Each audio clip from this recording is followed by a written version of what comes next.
धन्यवाद. नमस्कार श्रोते हो. माझं स्क्रीन तुम्हाला दिसत आहे का? हॅलो? हॅलो? अ, आपलं हे दिसतंय सर, आपण शेअर केलेलं दिसत नाही आणि शेअर करावं लागेल, प्रेझेंट शेअर नाऊ केलं. करावं लागेल. प्रेझेंट नाऊ बटन दाबा. मी इथून शेअर गुगल मीट केलं. मध्ये इथं शेअर, हो, शेअरची बटन आहे इथे. प्रेझेंट नाऊ म्हणून बटन असेल सर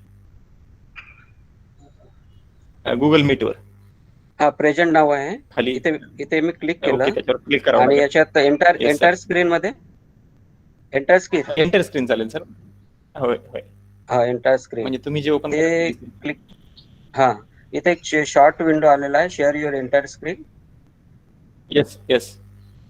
एंटायर हा, स्क्रीन. त्याच्यानंतर हा, आता तुम्ही जे तुमच्या स्क्रीनवर पाहाल ते आम्हाला दिसेल इथे. ओके ओके करावं ओके. लागेल. आता दिसते आहे स्टार्ट का? प्रेझेंटिंग करावं लागेल. 1 मिनिट सर, आणखी आलेलं नाही आपल्याला. बहुतेक आणखी एक ऑप्शन आला असेल काही. अच्छा अच्छा. स्टार्ट प्रेझेंटिंग आता वगैरे. आलाय का? होय सर, आलेला होय सर, असेल सुरू आता. होते. हो, सुरू होते. येते. ओके होय ओके. होय होय होय, सुरू होते. आलं ना? Okay okay. हा, धन्यवाद. येस सर, येस सर, दिसतंय first sir. Time thank you. Google मीटवर मी पहिल्यांदाच हो सर, दिसतंय सर. आलेलो आहे. तुम्ही सर त्यामुळे तुम्ही थोडं शेअरिंग दिक्कत जाते. नंतर बंद केल्यावर. त्यामुळे माफी मागतो. हा हा, सर, दिसतंय. Okay okay. हा, तर श्रोते हो, नमस्कार. महाराष्ट्र मी कपाशीचे डॉक्टर नवीन महाजन, सुधारित वाण. केंद्रीय कपास संशोधन संस्था नागपूर येथून बोलत आहे. अ, माझा टॉपिक दिलेला आहे, महाराष्ट्रात उपलब्ध कपाशीचे नवीन सुधारित वाण. त्याबद्दल मला थोडक्यात माहिती सांगायची आहे. तर मी तुम्हाला फक्त पब्लिक सेक्टर मधून रिलीज झालेल्या ज्या सुधारित वाण आहेत त्याबद्दल मी थोडीशी माहिती सांगणार आहे. मी प्रायव्हेट कंपनीचे हायब्रिड्स किंवा त्याच्यावर जास्त बोलणार नाही. ते तुम्हाला खूप सारं माहिती आहे की कोणकोणत्या कंपनीचे कोणकोणते वाण, संकर वाण किंवा मार्केटमध्ये उपलब्ध आहेत. ठीक आहे. तर आता बघूया, आपण आपण महाराष्ट्राबद्दल बोलत आहोत, तर महाराष्ट्राबद्दल थोडक्यात माहिती आपल्याला असणं आवश्यक आहे. त्यामुळे मी महाराष्ट्राबद्दल कुठे कुठे कापूस आणि कोणत्या क्षेत्रात घेतल्या जाते त्याबद्दल थोडीशी माहिती सांगतो. आपल्या महाराष्ट्रामध्ये एकूण 4 क्षेत्र आहेत ज्यामध्ये आपण कपाशीचे पीक घेतलं जातं. ठीक आहे. विदर्भ क्षेत्रामध्ये साधारणतः 16 ते 17 लाख हेक्टर क्षेत्र आहे. त्यामध्ये आपल्याला यवतमाळ डिस्ट्रिक्ट, अमरावती डिस्ट्रिक्ट, अकोला, बुलढाणा, वाशिम, वर्धा आणि नागपूर हे जिल्हे ह्या विदर्भ क्षेत्रामध्ये समाविष्ट होतात. ठीक आहे. दुसरं क्षेत्र आहे ते आहे महाराष्ट्र क्षेत्र, मराठवाडा क्षेत्र, ज्यामध्ये फक्त 10 ते 11 लाख हेक्टरच्या क्षेत्र त्यामध्ये समाविष्ट आहे. आणि त्यामध्ये जिल्हे कोणकोणते येतात तर ते आहेत नांदेड, हिंगोली, परभणी, औरंगाबाद आणि जालना. तिसरं जे क्षेत्र आहे ज्यामध्ये खानदेश येतो. खानदेशामध्ये कोणकोणते जिल्हे येतात तर जळगाव, धुळे आणि नंदुरबार. आणि चौथा शेवटचा जो आहे, जो फार कमी आहे क्षेत्रामध्ये, तो आहे डेक्कन कालवा क्षेत्र, ज्यामध्ये आपल्याला 3 ते 4 लाख हेक्टर क्षेत्र आपल्याला पाहायला मिळते. आणि ते आपल्याला पाहायला मिळते अहमदनगर आणि सातारा जिल्ह्यात. तर एकूण मध्यम पश्चिम महाराष्ट्रातील बहुतांश भागात आपल्याला हलक्या आणि मध्यम खोल जमिनीत पाहायला मिळतात. ठीक आहे. त्यामुळे नाही का, आपल्याला सिंचनाची सोय असणं आवश्यक आहे. आणि खूपदा आपण महाराष्ट्रात बघतो आहे पावसावर अवलंबून शेती बहुतांशी घेतल्या जाते. तर भारी काळ्या मातीत कापूस लागवड हे चांगलं असते. आणि हलक्या जमिनीमध्ये अगर तुमच्याकडे इरिगेशन फॅसिलिटी असेल तर उत्पन्न चांगलं मिळू शकते. आपल्या देशामध्ये कापूस उत्पादकता आपण साधारणतः पाहतो ते 550 ते 575 किलो प्रति हेक्टर असं दरवर्षी आपल्याला उत्पादकता आपल्याला पाहायला मिळते. आणि तेच अगर महाराष्ट्राची कापूस उत्पादकता पाहिली तर आपल्याला साधारणतः 335 ते 380 किलो प्रति हेक्टर मिळते. कारण की आपल्याकडे जास्त इरिगेशनची फॅसिलिटी नसल्यामुळे आपल्याला पावसावर अवलंबून शेती घेतल्या जातो.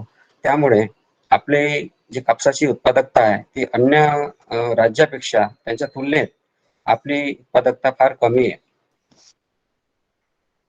श्रोते हो, आपल्याला माहिती आहे की आपल्या देशामध्ये जिथे जिथे कापसाची शेती घेतल्या जाते ते आपण बघतो आहे की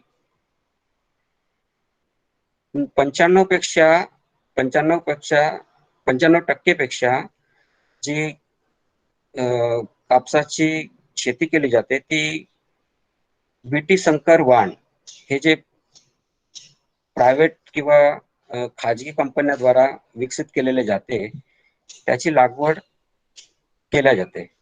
बीटी संकर वाणांची जी आपल्याला पाहायला मिळते ती 2002 पासून इथं रिलीज झाली, प्रसारित झाली. तेव्हापासून आतापर्यंत आपण पाहतो आहोत की आपले जे सरळ वाण आहेत त्यांचे क्षेत्र कमी होत गेले आणि संकर वाणाचे जे बीटी वाण आहे त्याची संख्या शेतकरी लोक जास्त आपल्या शेतामध्ये वापरू लागले आहे. तर आपल्याला काय करावं लागते यामध्ये की संकर वाण जेव्हा आपण पेरणीसाठी घेतो ते आपल्याला दरवर्षी नवीन नवीन घ्यावं लागते पेरणीसाठी. याच्या अगोदर आपण सरळ वाण किंवा देशी वाण हेच वापरत होतो. त्यांची संख्या पूर्ण देशामध्ये खूप पसरलेली होती. तेव्हा त्यांचे पर्सेंटेज 100च्या जवळजवळ होतं बीटी येण्याच्या अगोदर. त्याच्यानंतर काय झालं, बीटी आल्यानंतर सगळे शेतकरी लोक बीटी वाणाच्या मागे मागे धावले आणि आता ह्या स्थितीला आपण पाहतो की 95% पेक्षा जास्त बीटी संकर वाण हे वापरले जाते आणि उरलेल्या 4 ते 5% मध्ये आता फक्त देशी सरळ वाण किंवा संकर वाण हे घेतले जाते. तर आपण पाहूया महाराष्ट्रात कापूस उत्पादन आणि उत्पादकता कमी राहण्याचे काही कारण आहेत ते आपण थोडक्यात पाहू आणि मग नंतर आपण वाणाबद्दल माहिती करूया. तर 97% क्षेत्र कोरडवाहू आणि फक्त 2-3% क्षेत्र बागायती लागवडीखाली आहे आपल्या महाराष्ट्रामध्ये. कोरडवाहू आणि हलक्या क्षेत्रात कपाशीची लागवड केली जाते. याच्या अगोदरच्या प्रवक्त्यांनी सुद्धा हेच सांगितलेलं आहे की हलक्या जमिनीमध्ये ठिबक सिंचन लावलं तर उत्पादन वाढू शकते बाबा. दुसरी जे रस शोषण किंवा बोंडअळी कीड आहे आणि इतर नैसर्गिक जे किडे आहेत त्या कारणामुळे सुद्धा आपल्या उत्पादनात घट होते. पावसाच्या अनियमितपणा आणि अयोग्य वितरण म्हणजे जेव्हा आपल्याला पाऊस पाहिजे असतो तेव्हा न येता आणि वितरण म्हणजे काय की कोणत्या साईडला पडत आहे, कोणत्या भागात पडत आहे, कोणत्या भागात नाही पडत आहे, अशा प्रकारचा पाऊस त्यामुळे सुद्धा आपल्या कापसाच्या उत्पादकतेवर फरक पडतो. पाऊस न पडल्यामुळे कधी कधी आपण उशिरा पेरणी करतो त्यामुळे सुद्धा उत्पादनात विलक्षण घट होऊ शकते आणि शेतकऱ्यांची अल्प भूधारकता आणि आर्थिक परिस्थिती हे सुद्धा त्यामध्ये कारणीभूत आहेत. कारण की कोणाकडे अर्धा एकर असते, कोणाकडे 1 एकर असते, कोणाकडे 10 एकर असतात. तर त्यामुळे तशा त्या आपल्या शेतकऱ्यांनी आपापल्या शेतीसाठी जे इनपुट लागते त्याची सोय करून ठेवतात. तर जेव्हा चांगला शेतकरी असतो, काय म्हणतो त्याला आपण, प्रोग्रेसिव्ह शेतकरी असतो, तो आपल्या शेतावर सर्व सुविधा उपलब्ध करून घेतो आणि जास्त उत्पादन घेतो. आपण वाणांची निवड करत असताना काही गोष्टी आपल्याला ध्यानात ठेवाव्या लागतात. तर त्यासाठी मागील हंगामातील अनुभवाचा उपयोग करून योग्य तो वाण पेरणीसाठी निवडावा.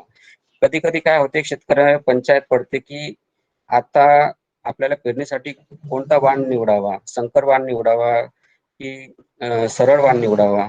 त्याबद्दल तुम्हाला आजूबाजूच्या शेतकऱ्यांनी काय लावलं किंवा त्यांची चर्चा करता, तुम्ही गावामध्ये बसून एकमेकांसोबत चर्चा करता, माझ्याकडे इतकं उत्पादन झालं, मागच्या वर्षी माझ्याकडे इतकं उत्पादन झालं, ह्यावरून सुद्धा तुम्हाला एक आढावा येतो की हा खरंच हे वाण ठीक आहे किंवा ते वाण ठीक आहे.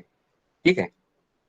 दुसरा गोष्ट म्हणजे वाणाची निवड करताना आपल्याला पाण्याचा ताण सहन करण्यास सक्षम असा वाण आपल्याला निवडावा लागतो आणि त्यासोबतच रोग प्रतिकारक क्षमता असणारे जसे मर आहे, दही आहे, इतर रोग जे असतात त्याला बळी न पडणारे वाण आपण निवडावा असे नेहमी सांगण्यात येते. आणि कापसाच्या बोंडाचा आकार मोठा व चांगला फुटणारा असावा. शेतकरी तेव्हा खुश होतो जेव्हा त्याच्या शेतामध्ये बोंडाचा आकार आणि त्याचा फुटावा म्हणजे पिकिंग करण्यासाठी, तोडण्यासाठी, वेचण्यासाठी खूप म्हणजे सोयीस्कर असते. तर तो पाहून शेतकरी खुश होतो. तर आपल्या देशामध्ये, आपल्या महाराष्ट्रामध्ये सुद्धा खूप प्रकारच्या अशा वाणांची भरमार झालेली आहे, ज्यामध्ये प्रात्यक्षिक पाहिल्यानंतरच शेतकरी आपला भरोसा दाखवतो आणि तो वाण निवड करतो. त्याच्या अगोदर ज्या वाणाची काय म्हणतो उत्पादकता किंवा उत्पादन क्षमता आपण बघितली नसेल, तर त्याकडे वळण्याच्या अगोदर त्याबद्दल थोडीशी माहिती असणे आवश्यक असते.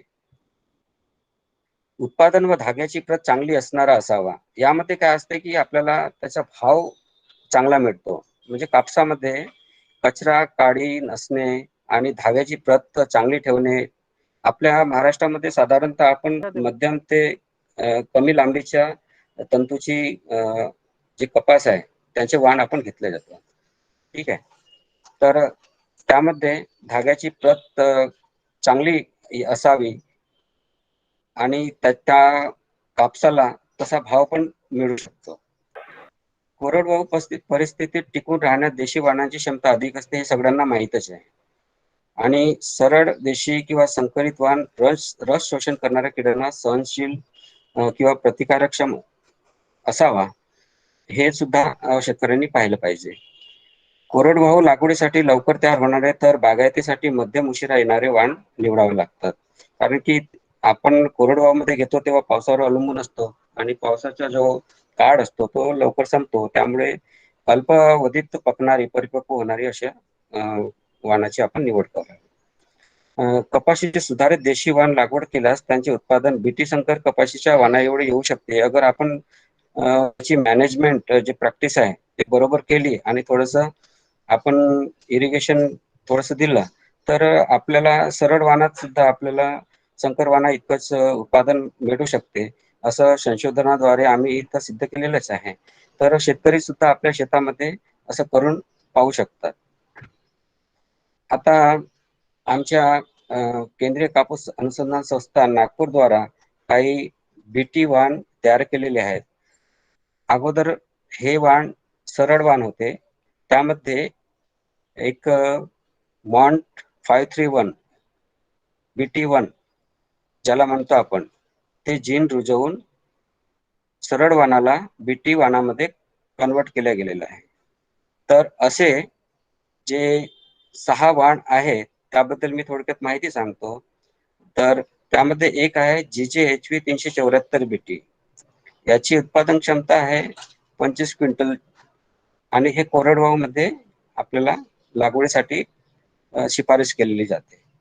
तर ह्या सगळ्या ज्या बीटी व्हरायटीज आहेत, ज्यामध्ये आपल्याला एक ऍडव्हान्टेज हा मिळतो की जर आपण सरळ वाण किंवा बीटी वाण हे संकर नसले तर आपल्याला तेच बीज वारंवार सुद्धा आपल्या शेतामध्ये पेरणीसाठी उपयोगात आणू शकतो. संकर बीजामध्ये काय होते की आपल्याला दरवर्षी नवीन नवीन बीज आपल्याला मार्केटमधून किंवा बाजारातून खरेदी करावे लागतात. आणि संकर बीजला अगर तेच बीज आपण पुन्हा पुढच्या वर्षी वापरले तर त्याची यील्ड उत्पादन क्षमता ही कमी येते. म्हणून अगोदरच्या काळामध्ये आपण सरळ वाण जे वापरत होतो त्याचे बीज काढून, रुई काढून आपण तेच बीज आपण बोयासाठी, पेरणीसाठी वापरत असायचो. तर तेच वाण आपण त्याच्यामध्ये बीटी टाकून हे 6 वाण आपण प्रसारित केलेले आहे. तर याच्यामध्ये GJHV 374 बीटी आहे, PKV 081 बीटी आहे, रजत बीटी आहे, सूरज बीटी आहे आणि SRI 1 आणि CPT 2 जी 14 नंबरची बेटी आणि 9 नंबरची बेटी म्हणून ओळखल्या जातात. तर यांची उत्पादन क्षमता तुम्हाला दिसतच आहे. यांची उत्पादन क्षमता आहे 25 क्विंटल ते 30-31 क्विंटल पर्यंत कोरडवाहूमध्ये येऊ शकते. तुम्ही जर हे ड्रीप इरिगेशन किंवा सिंचनाच्या पद्धतीमध्ये जर तुम्ही घेतलं तर याची उत्पादकता वाढू शकते. तर हे जे वाण आहे रजत, याबद्दल याचा फोटोग्राफ तुम्हाला दिसत आहे. तर त्याचे वैशिष्ट्य असं आहे की त्याची तंतूची लांबी, म्हणजे कापसाची जे धागा असतो ना, त्याची लांबी हे 26 ते 27 पर्यंत पर्यंत असते. आणि आपण जेव्हा तो धागा आपण हाताने तोडतो, म्हणजे त्याच्यात मजबूती किती आहे हे पाहण्यासाठी एक युनिट आहे, ते जिटेक्स म्हणून, जिटेक्स ह्या युनिटने मोजल्या जाते. ते 26.1 आहे. आणि तंतू मऊपणा म्हणजे ते त्याचे मायक्रोनेर म्हणतात, जे जे म्हणजे ते किती बारीक आणि मऊ आहे धागा, त्यांचे तंतू कापसावर, तर ते 4.5 असते. आणि आपण देशी वाणामध्ये पाहतो ते जनरली आपल्याला 5-6च्या वरच असते. ठीक आहे. आणि हे जर आपल्या ज्या देशामध्ये ज्या 4 प्रजाती आपण कापसाच्या वापरतो, ते आहे एक बार्बाडन्स नावाची आहे, इजिप्शियन कॉटन. ते आपण साऊथ इंडियामध्ये घेतो, दक्षिण भारतामध्ये घेतो. त्यांचे मायक्रोनेअर खूप कमी असते आणि ते लांब तंतूची लांबी पण जास्त असते आणि त्याचा भाव पण जास्त असते. ते बार्बाडन्स आपण तिकडच्या दक्षिण भागामध्ये घेतो. आपण आपल्या महाराष्ट्रामध्ये काय करतो, आपण अमेरिकन कॉटन, अमेरिकन कपास किंवा देशी कपास, अशा ह्या दोनच प्रजाती घेतो. ठीक आहे. आणि तिकडे गुजरातमध्ये वगैरे हरबेशिम नावाची पण एक देशी काय प्रजाती आहे कापसाची, ती पण तिथे घेतल्या जाते. तर हे जे तंतू मऊ पण आहे, हे आपल्याला ह्या अमेरिकन कॉटन मध्ये साधारणतः 3.5 ते 5 पर्यंत पाहायला मिळते. ठीक आहे. आणि हे जे वाण आहे हे आपल्याला महाराष्ट्रात शिफारस केलेले गेलेले आहे, जे कोरडवाहू क्षेत्रासाठी आणि सिंचित क्षेत्रासाठी पण आपण वापरू शकता. दुसरी जी व्हरायटी आहे ती सूरज आहे. ही फार नावाजलेली व्हरायटी आहे, वाण आहे. याची नॉन बीटी जे आहे ते पण काफी प्रचलित आहे. शेतकरी त्यांना खूप प्रतिसाद देत आहेत. तर याची उपज आहे ते 24 क्विंटल पर्यंत कोरडवाहूमध्ये येते. तर याच्या तंतूची लांबी 29 ते 30 पर्यंत येऊ शकते चांगल्या मॅनेजमेंट मध्ये. तर याला भाव पण चांगला येऊ शकतो आणि यांचे मजबूती पण 26 जिटेक्स आहे. त्याचा मऊपणा 4.3 आहे. तिसरी जी आहे GJHV 374 बीटी जे आहे, हे आहे कोरडवाहू महाराष्ट्राच्या क्षेत्रामध्ये लागवडीसाठी शिफारस केलेली एक बीटी वाण आहे. हे सरळ वाण आहे पण बीटी आहे. बीटी वाण आपण कशासाठी वापरतो, जे अमेरिकन बोंड असते ना, हिरवी बोंड, तर त्याच्या प्रकोपासाठी म्हणून आपण हे बीटी वापरले जाते, जेणेकरून त्यांच्या डॅमेज आपल्याला कमी पाहायला मिळते. तर ह्या GJHV मध्ये आपल्याला हे पाहायला मिळते की याची उपज 25 ते 26 क्विंटल आहे पर हेक्टर मध्ये आपल्याला पाहायला मिळते. याची तंतूची लांबी जी आहे 28 पर्यंत आहे आणि मजबूती 26.8 आहे आणि तंतूचा मऊपणा 4.4 आहे. चौथी जी व्हरायटी आहे ती PKV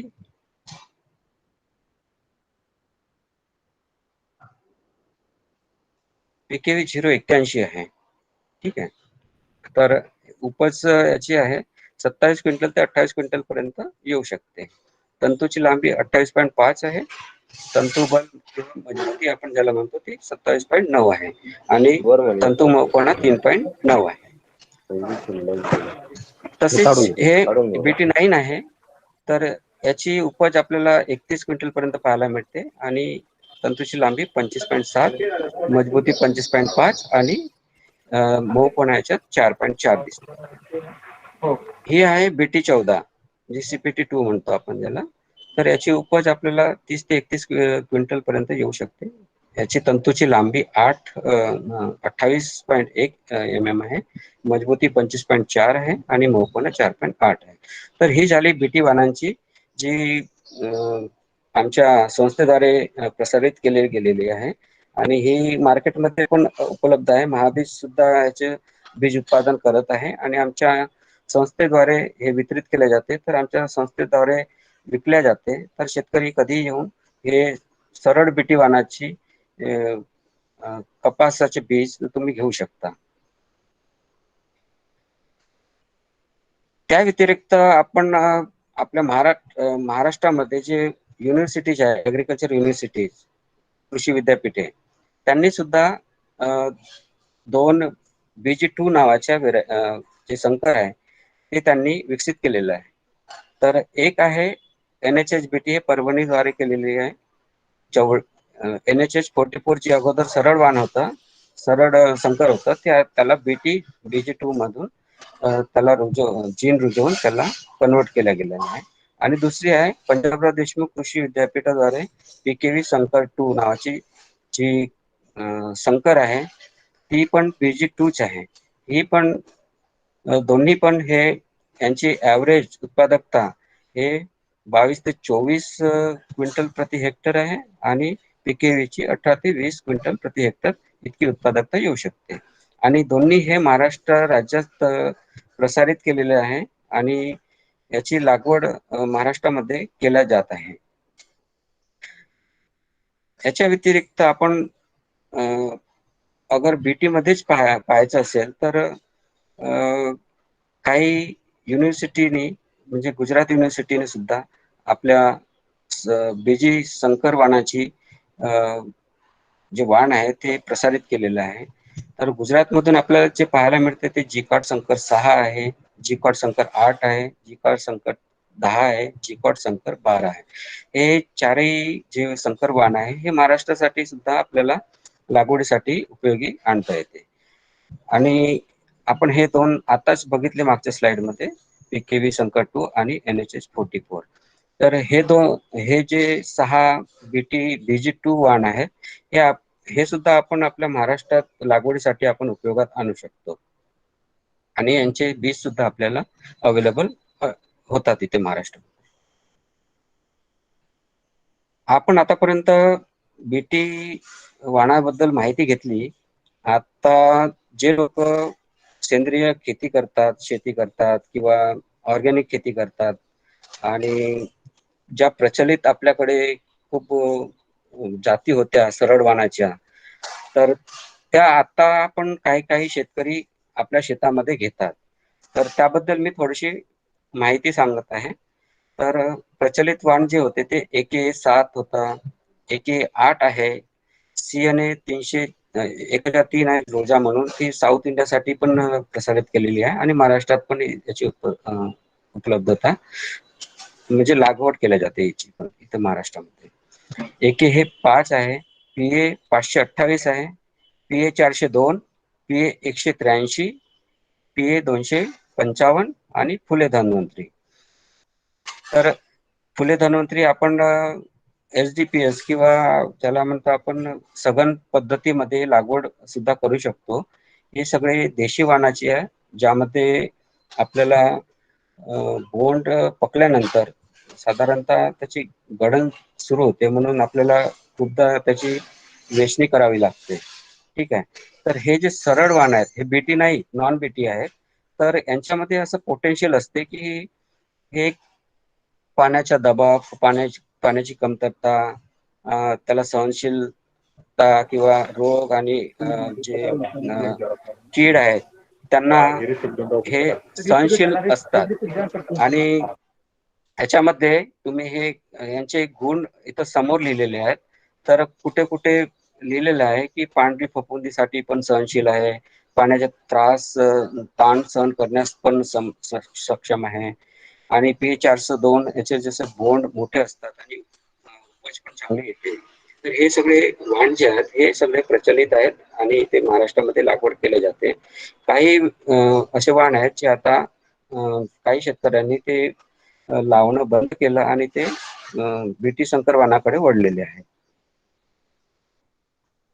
तर याच्या देशीमध्ये सुद्धा आपल्याला संकर वाण येतात, पण ते नॉन BT आहेत, BT नाही. तर ते आहेत AKDH7, PKV-DH1 आणि AKDH5. तर यांचे गुणधर्म असे आहे की त्यांची धाग्याची हायब्रिड किंवा संकर असल्यामुळे त्यांच्या धाग्याची हे जी आहे ती मध्यम लांबीची आहे आणि अधिक उपज देणारी आहे. संकर असल्यामुळे सरळ वाणापेक्षा थोडीशी हे अधिक उत्पादन देण्यास सक्षम आहे. आता आपण अमेरिकन कापूस बघू, जे तुम्ही शेतकरी सहसा आपल्याला पाहायला मिळते प्रत्येकाच्या शेतामध्ये, ते आहे अमेरिकन कापूस. ठीक आहे. तर हे याचं बीज उत्पादन, बीटी वाणाचे बीज उत्पादन साधारणतः खाजगी कंपन्या करतात आणि मार्केट बाजारामध्ये ते विकले जातात. तसंच काही आपल्या पब्लिक सेक्टर युनिटच्या पण असे सरळ वाण आहेत, जसे आमची केंद्रीय कपास संशोधन संस्था आहे किंवा PDKV आहे किंवा परभणीची ऍग्रिकल्चर युनिव्हर्सिटी आहे. हे यांच्याद्वारे सुद्धा काही सरळ वाण अमेरिकन कापूस ही प्रसारित केले गेले आणि ते फार त्यांची प्रसिद्धी होती अगोदर. जेव्हा बीटी येण्याच्या अगोदर यांची लागवड फार मोठ्या प्रमाणावर केल्या जात असायची. जसं हे LRA 5166 आहे, ठीक आहे, किंवा LRK 516 अंजली नावाची आहे, AK 081 आहे, ठीक आहे, DHY 286 आहे आणि PKV रजत आहे आणि RCH किंवा फुले यमुना आहे. हे जे वाण आहेत, हे वाण फार प्रचलित होते. यांची उत्पादकता सुद्धा आजच्या जे बीटी वाण आहे, संकर वाण आहे, त्याच्या एवढी येत होती. आणि हे जे सरळ वाण होते हे मूळतः संशोधनाद्वारे हे विकसित केल्यामुळे याच्यामध्ये काही काही वाण असे आहेत जे अल्पावधीतच परिपक्व होतात. काही वाण असे आहेत की जे रस शोषण करणाऱ्या किडींना सहनशील आहेत. काही असे वाण आहेत जे आपल्याला रोगाला बळी न पडणारे आहेत. काही असे जसे अंजली किंवा रजत आहे, सूरज पण आहे, जे सघन लागवडीसाठी आणि सघन लागवडीमध्ये सुद्धा आपल्याला अधिक उपज देणारी, पाण्याचा ताण सहन करणारी अशा जे वाण आहेत ते फार प्रचलित होते. आता फार कमी प्रमाणात याची लागवड केली जात आहे, कारण की शंकर बीटी जे वाण आहे त्यांनी खूप सारा क्षेत्र ऑक्युपाय केलेलं आहे. याच्या व्यतिरिक्त आपल्याला पाहायला मिळते सूरज पण आहे, ज्याची प्रसिद्धी फार शेतकऱ्यामध्ये पाहायला मिळते. आपल्या गिरड साईडला सुद्धा आपले शेतकरी स्वतःच्या शेतावर याचे बीज उत्पादन करून आजूबाजूच्या शेतकऱ्यांना ते सप्लाय करतात, विक्री करतात. फुले 688 आहे, AKH 8828 आहे, NH 615 आहे, CNHO 12 आहे, PKV रजत मागच गेलेली आहे मागच्या स्लाइड मध्ये, आणि RSC 0717 फुले यमुना. तर हे जे आहेत वाण हे रस शोषण किडींना किंवा बोंडअळीला हे थोडेसे टॉलरंट असतात, म्हणजे सहन करू शकतात.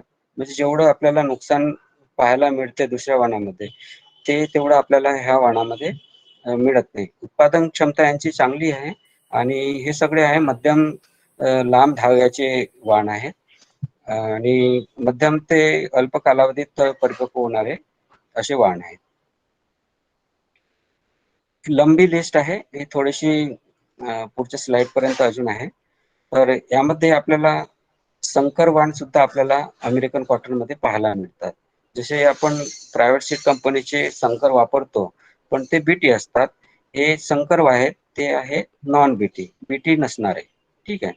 तर PKVनी सुद्धा आपले हायब्रिड तयार केले आणि प्रसारित केले. त्याच्यामध्ये PKV हायब्रिड 2, 3, 4 आहेत. NHH 44 ते मागे सांगितलं तुम्हाला मागच्या स्लाइड मध्ये की हे जे हायब्रिड 2 आणि हे 44 आहे, याच्या नंतर कन्वर्ट केल्या गेलं BG2 मध्ये आणि ते आता शेतकऱ्यांसाठी आता पेरणीसाठी उपलब्ध करून दिलं जात आहे. दुसरे जे वाण आहे संकर, जे आहे PHH 316, NHH 206, RHH 0707, त्याला फुले तरंग सुद्धा म्हणतो आपण, NHH 215 आणि फुले 388. तर आपण जे ओटाई म्हणतो GOT, म्हणजे आपल्याला लेंट म्हणजे कपात जास्त मिळतो आणि सीडचं वजन जे कमी असतं. तर ह्या हायब्रिड मध्ये आपल्याला, संकर मध्ये आपल्याला उत्तम ओटाई पाहायला मिळते. ओटाई म्हणजे GOT, ठीक आहे. आणि यांची हे जे हायब्रिड्स आहेत हे मध्यम लांबीचा धागा आहे आणि उपज पण हे चांगली कम्पेरेबल आहे आपल्या बीटी वाणा बीटी वाणासोबत कम्पेअर केलं तर यांची सुद्धा तेवढीच उत्पादन क्षमता आहे. 44 जी आहे ती जीवाणू, ब्लाइट, अल्टरनेरिया, पत्ती धब्ब आणि रस शोषण किडींना सुद्धा सहनशील आहे. आणि फुले 388 जी आहे ही मध्यम कालावधीत परिपक्व होणारी आहे आणि अधिक उपज देणारी सुद्धा आहे.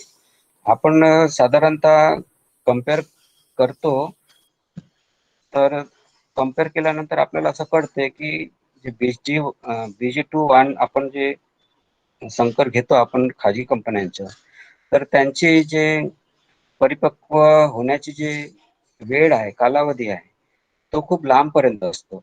जसं 180 ते 200 पर्यंत असतो. ठीक आहे. पुन्हा त्यांना सिंचन दिलं तर आपल्याला पुन्हा ते असं पाहायला मिळते की पुन्हा फुल येत आहेत आणि पुन्हा बोंड त्याला धारण करून आपल्याला पुन्हा बोंड मिळत आहे. ठीक आहे. तर हे जे वाण आहेत हे थोडेसे मध्यम कालावधीत परिपक्व होणारे आहेत.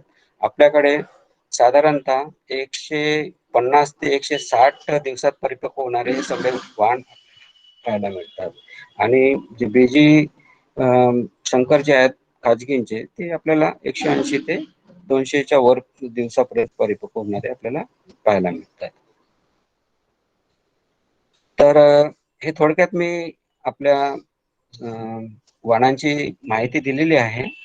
तर त्याबद्दल काही श्रोतांना काही प्रश्न विचारायचे असतील तर ते विचारू शकता. मी माझे हे स्लाइड इथे संपलेले आहे. तर कशाबद्दल त्यांना काही विचारायचे असेल तर ते विचारू शकता आणि आपण आता